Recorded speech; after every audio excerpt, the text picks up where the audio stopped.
everyone. Welcome back. Ready for another deep dive.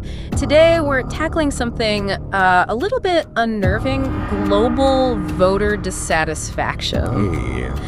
And it's kind of strange, you know? I mean, the economy seems, on the surface at least, to be doing all right. Right. So why are voters around the world so upset, so riled up? Well, we're going to try to figure that out today using a really sharp analysis from the YouTube channel How Money Works. Okay. And get this, we may even find some positive changes happening that most people haven't even heard about. You know, changes that could be making things better for you and me. Interesting. But nobody's really talking about them. Yeah, it really is a paradox. You know, we hear all the time about, low unemployment and inflation being under control and all those big picture metrics. Right. That are supposed to mean, that things are going well. Exactly. But those numbers don't tell the whole story. Yeah, it's like the economy is getting a thumbs up, but people aren't feeling it. There's a disconnect there, right? Absolutely, yeah. And How Money Works really digs into this. Okay. And finds some pretty telling examples. Rising credit card debt, median household income has basically flatlined, so that means a lot of folks are actually worse off than they were a few years ago. And stock market gains are really concentrated among the wealthiest. Okay. So it's like the benefits of a good economy are being very unevenly spread. Yeah. To say the least. So it's like that old saying about the stock market not being the economy. Right. Right? We get so caught up in these big abstract numbers and we forget about what's happening on the ground. Yeah. But what's really causing this disconnect? Is it just about people not feeling the economic love? Well, the source points to a few things, and one of them is this fascinating gap between policy and the messages we're hearing about it. Okay, I'm all ears. What's the disconnect there? So the source really dives deep into the actions of the Federal Trade Commission, the FTC. The FTC. That doesn't exactly scream riveting dinner conversation. Maybe not, but stick with me. Okay. The FTC has actually been quietly rolling out some policies that directly benefit workers and consumers. Oh, okay. You included. Really? Give me the highlights. What have they been up to? Okay, so for starters, they've banned non-compete agreements. Okay.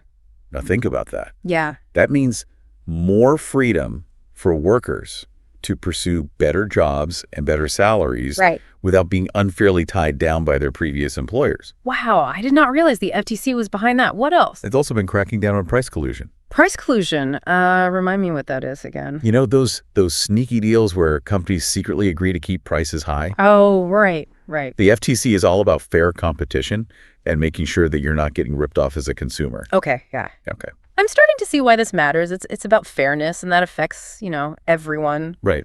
Anything else? One more thing.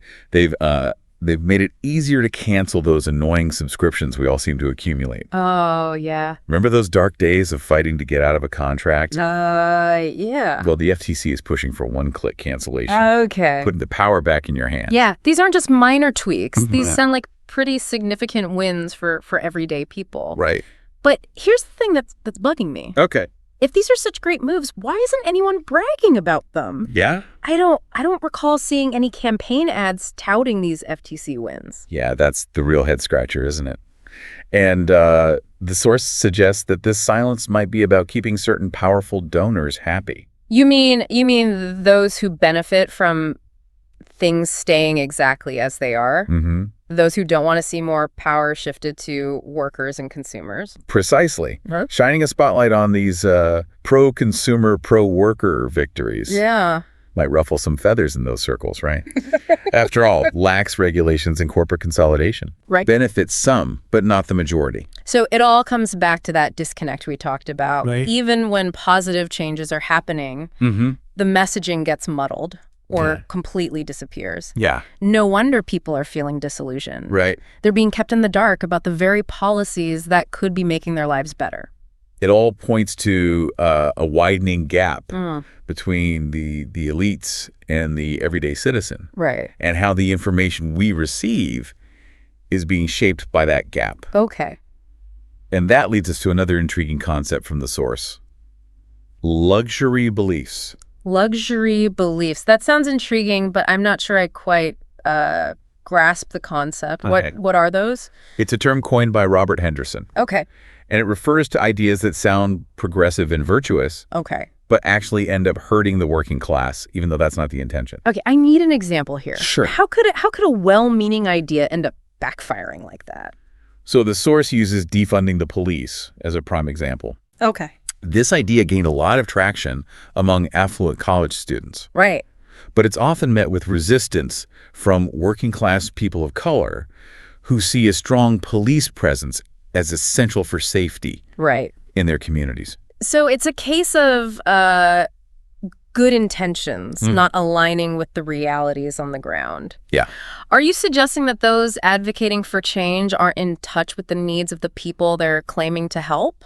It's not necessarily about intention. Okay. It's about understanding the nuances Yeah. of how policies actually play out in different communities. Yeah. And it all feeds into this disconnect we've been discussing. It makes you wonder, do those in power really understand the problems facing everyday people? Right. Or are they more concerned with pleasing their donors Right. and promoting ideologies that sound good in theory but fall apart in practice? It's a vital question to consider, especially given the current climate of voter discontent. We need to delve deeper into this and see how these luxury beliefs and the disconnect between policy and messaging contribute to, the growing wave of dissatisfaction.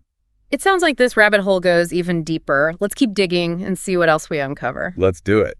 Yeah. As we explore this discontent further, the analysis from How Money Works brings up another interesting point: Okay.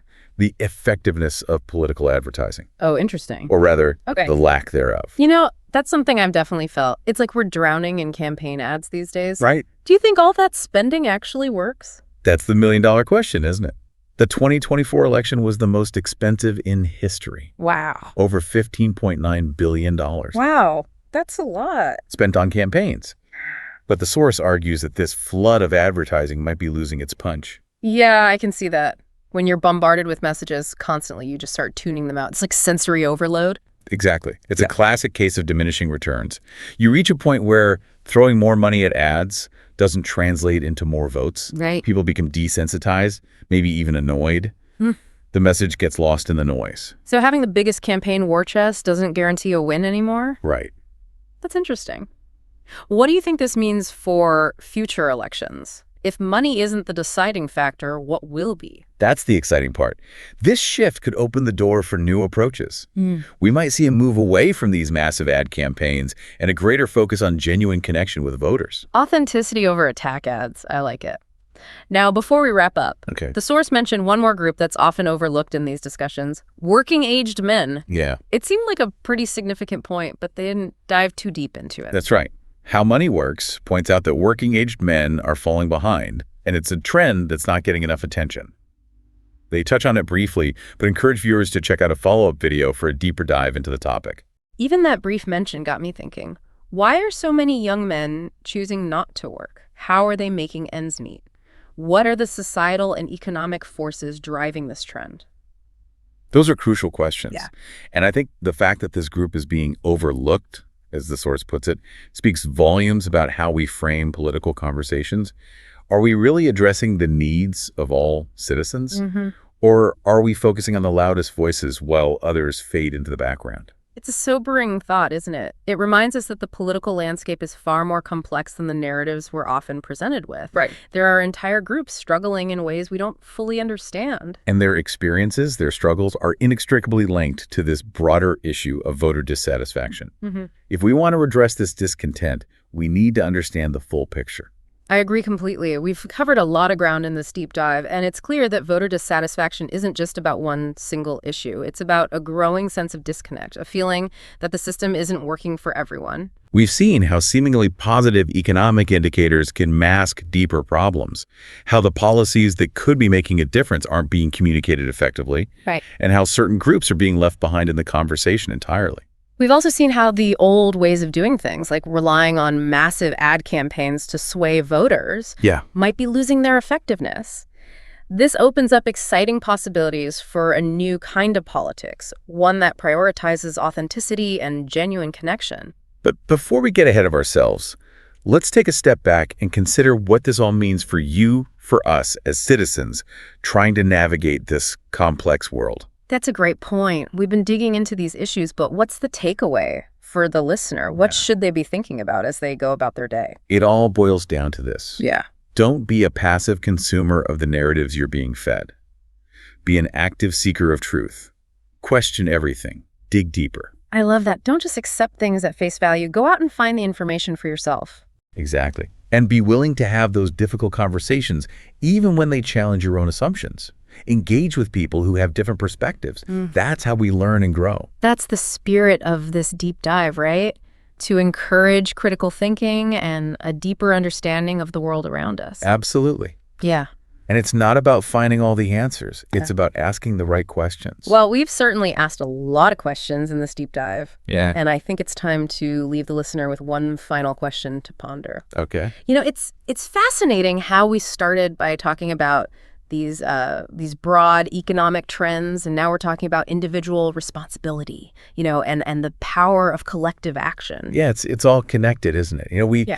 We started with those big economic indicators, but we quickly realized that they don't always reflect what people are actually experiencing. Right. And that gap, that disconnect, Yeah. that's where the seeds of dissatisfaction are sown. It's like that old saying, you can't eat GDP. Right. It doesn't matter how well the economy is doing on paper if people aren't feeling it, in their own lives. Exactly. And I think this analysis from how money works highlights a crucial point that often gets overlooked in these discussions. No. It's not just about economics. Right. It's about trust. No. Or rather, the erosion of trust in institutions, in leaders, and even in the information we're being given. Yeah, that resonates with me. When people feel like their lived experiences are being ignored, when they see a disconnect between what they're told and what they see happening around them, that's when trust starts to crumble. And when trust erodes, people become disillusioned. They disengage. They start to feel like their voices don't matter. And that can have a profound impact on how they view the political landscape. It's a vicious cycle, isn't it? The more disconnected people feel, the less likely they are to trust the system. And the less they trust the system, the less likely they are to participate in it. Precisely. Yeah. And that's why I think the how money works analysis, while not offering any easy solutions, provides such a valuable framework for understanding voter discontent. Yeah. It encourages us to look beyond the surface, Right. to question the narratives we're presented with, Yeah. and to engage with these issues on a deeper level. It's a call to action, wouldn't you say? It's about recognizing that we have a responsibility to be informed, to be engaged, and to hold our leaders accountable. Absolutely. Yeah. It's about reclaiming our agency as citizens and recognizing that we're not just passive observers. We have the power to shape the world around us. So what does that look like in practice? How can we bridge this gap between the narratives we're being fed and the realities we're experiencing? It starts with being critical consumers of information. Mm-hmm. We need to be discerning about the sources we trust, to seek out diverse perspectives, and to engage in thoughtful dialogue, even when it's uncomfortable. It also means demanding more from our leaders. We need to hold them accountable for their promises, for the policies they enact, and for the impact those policies have on our lives. And most importantly, we need to remember that we're not in this alone. Collective action, working together to advocate for change, is where real progress happens. So to everyone listening out there, don't underestimate the power of your voice, of your actions, of your engagement. The future isn't something that simply happens to us. It's something we create together. And the path to a better future, to a more just and equitable world, begins with each of us taking responsibility, becoming informed, and engaging with these issues in a meaningful way. So keep asking those tough questions, keep seeking out the truth, and keep pushing for a world that works for everyone. That's what this deep dive is all about. Until next time, keep diving deep.